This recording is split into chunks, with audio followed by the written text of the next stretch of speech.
నమస్తే రమగారు. నమస్తే చే రమగారు, మనం దేవీ నవరాత్రుల్లో భాగంగా అమ్మవారి అలంకరణ, ఆ రోజు యొక్క విశిష్టత, నైవేద్యాలు ఇవన్నీ చేసుకుంటూ వెళ్తున్నాం. ఇవాళ 7వ రోజు గురించి మాట్లాడుకోవాలండి.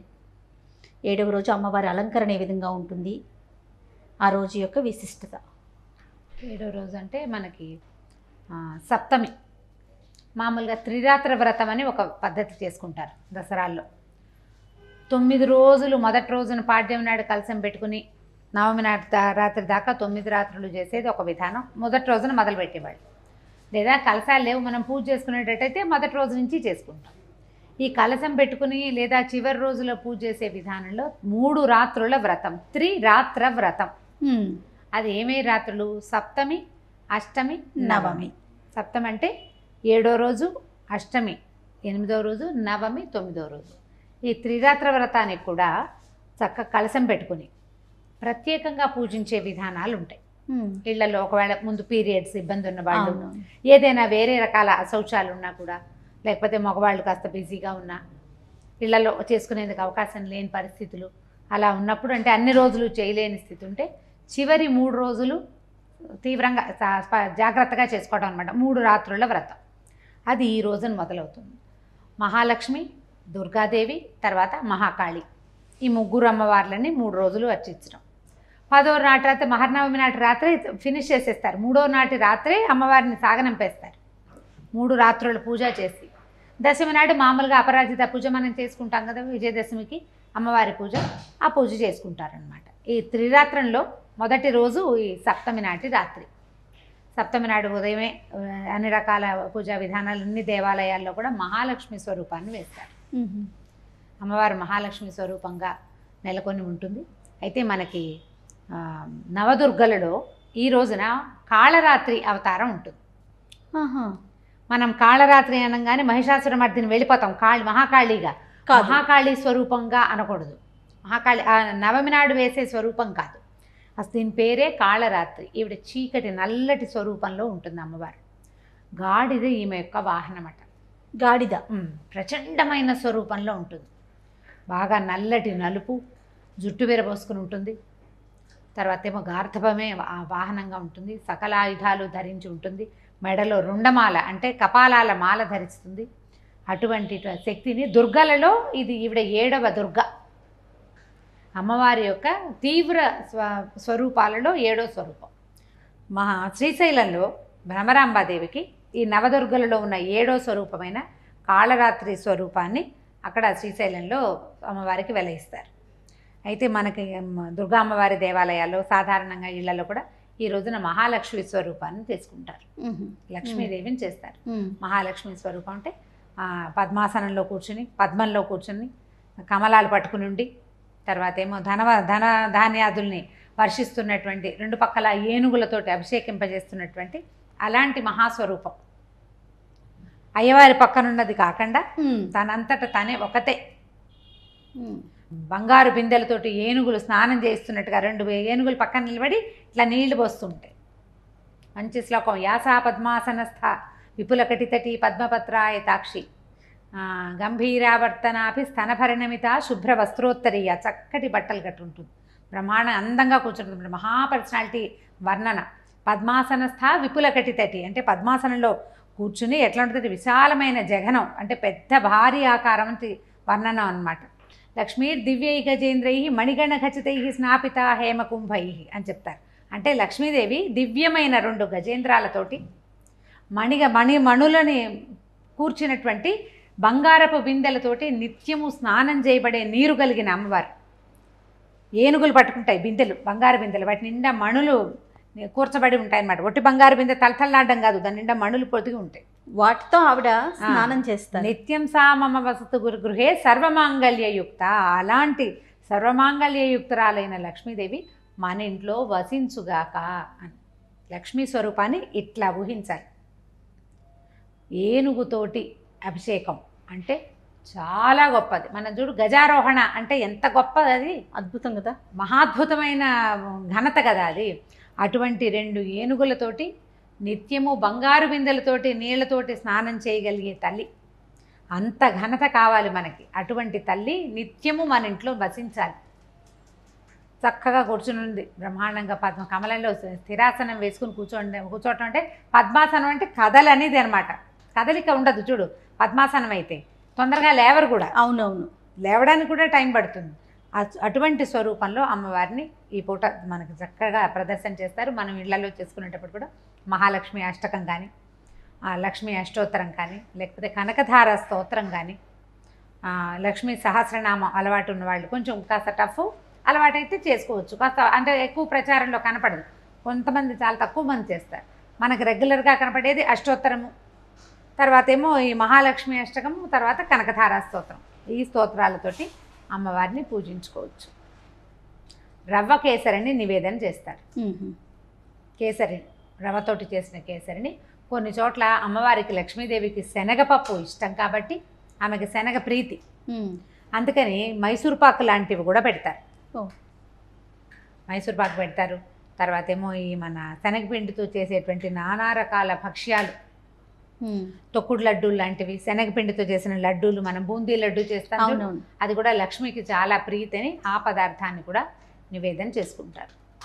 మనం రవ కేసరైనా చేసుకోవచ్చు, మన శనగపిండితో మన వెసులుబాటుని బట్టి మన అవకాశాన్ని బట్టి చేసుకోవచ్చు. మన ఇంట్లో ఇంకా వేరే అలవాటు ఉందనుకోండి అది కూడా చేయొచ్చు తప్పకుండా. నిత్యం చేసుకునే పులగము, తర్వాత పెసరపప్పు, పానకము, వాటితో పాటుగా వీటిలలో ఏదైనా ఒక పదార్థాన్ని అమ్మవారికి నివేదన చేసి కొంచెం శ్రద్ధాభక్తులతోటి మంచిగా చక్కగా చేసుకోవటం పూజ.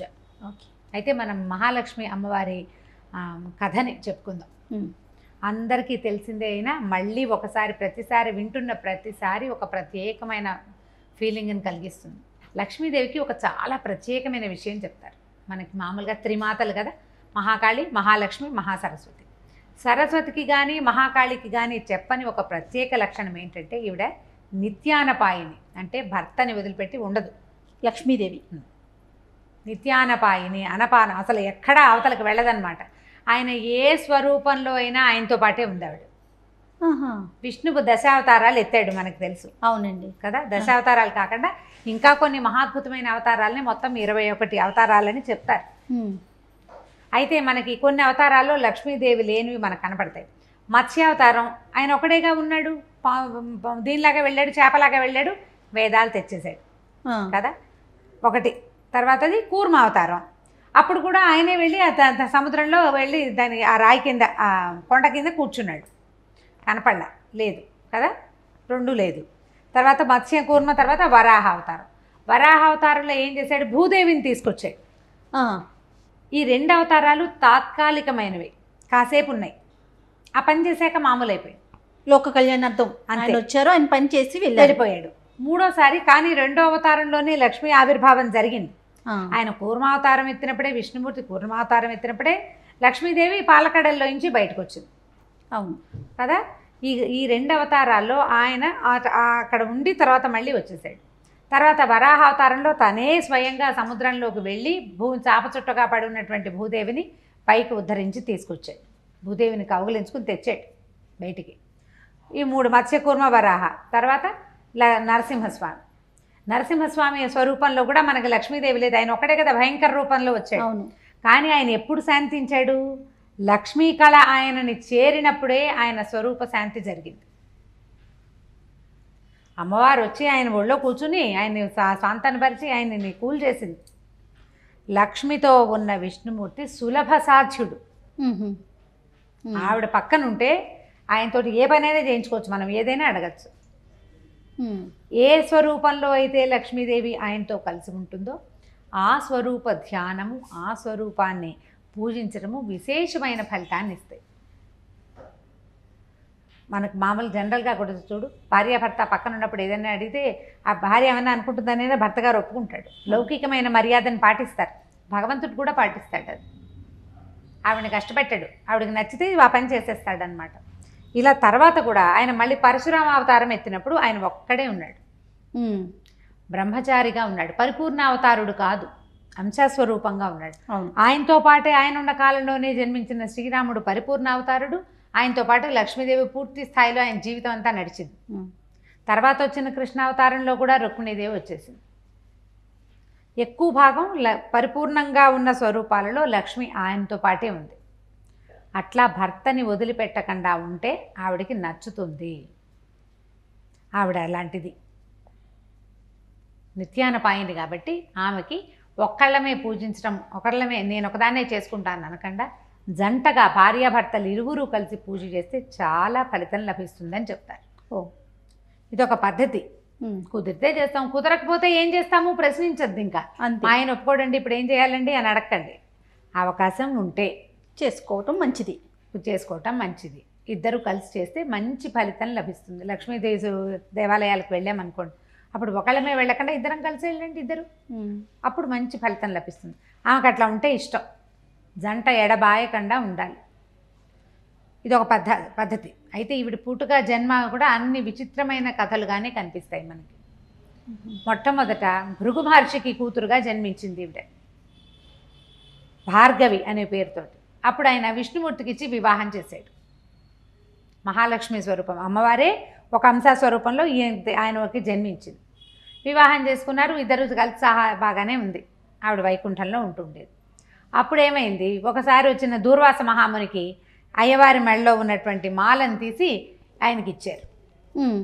విష్ణు నిర్మాల్యం అంటే ధరించి విడిచిన మాల స్వామివారి మెడలో నుంచి స్వయంగా తీసి ఆవిడ ఇచ్చింది దూర్వాసుడికి. దూర్వాసుడు వెళ్తూ వెళ్తూ దేవేంద్రుడు ఎదురుపడేసరికల్లా ఇది నిర్మాల్యమని, విష్ణువు స్వామివారి దగ్గర నుంచి తీసుకొచ్చానని వైకుంఠం నుంచి దేవేంద్రుడికి అప్పచెప్పాడు. మదోన్మత్తుడైన దేవేంద్రుడు ఏం చేశాడు, ఆ దండని ఐరావతానికి ఇచ్చాడు. ఆ ఐరావతానికి ఇవ్వడం కూడా కాదు, ఐరావతం మీదకి వేశాడు. వేసేసరికల్లా ఈ ఐరావతము విష్ణువు మీద నుంచి తన మీదకి వచ్చినటువంటి ఆ మాల యొక్క గొప్పతనంతో అది పరిగెత్తుకుంటూ వెళ్ళిపోయిందట.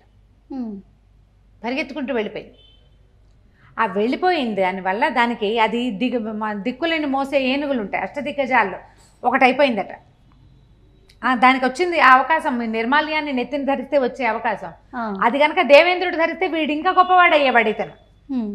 దాంతో దూర్వాసుడికి విపరీతంగా కోపం వచ్చింది. నిర్మాల్యం భగవంతుడిది, శిరస్సును దాల్చవలసిన దాన్ని వాహనం మీదకి విసిరావు నువ్వు.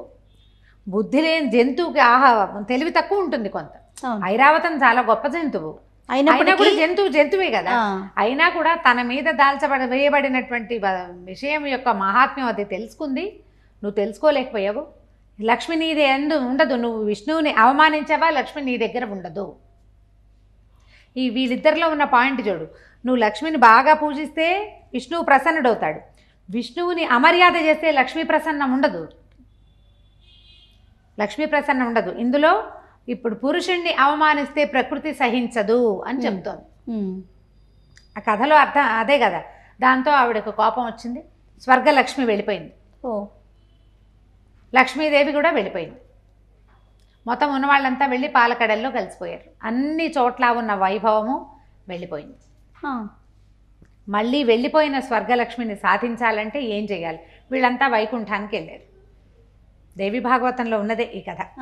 వైకుంఠానికి వెళ్తే ఆయన చెప్పాడు, నేను మాత్రం ఏం చేయను, మీరేం చేశారో ఈవిడ ఇక్కడి నుంచి కూడా ఆవిడ వెళ్ళిపోయింది. అవమానం జరిగిందని భావించి వెళ్ళిపోయింది. ఆమెను సాధించాలంటే ప్రయత్నం చేయాలి, దానికోసం ఎట్లా ప్రయత్నం చేయాలి. ఇంతలో మిగిలిన దేవతలంతా అన్నారు, అయ్యా ఎప్పుడు మరణాలు సంభవిస్తున్నాయి, దేవతల రాక్షసులకేమో వాళ్ళకి మన మృత సంజీవని విద్య ఉంది, మాకే విద్య లేదు, మేము ఏం చేయాలంటే అప్పుడు ఏమన్నారు, పాలకడల్ని చిలకండి, అందులో నుంచి మనకు కావాల్సినవన్నీ వస్తాయి. పాల సముద్రాన్ని చిలకాలి.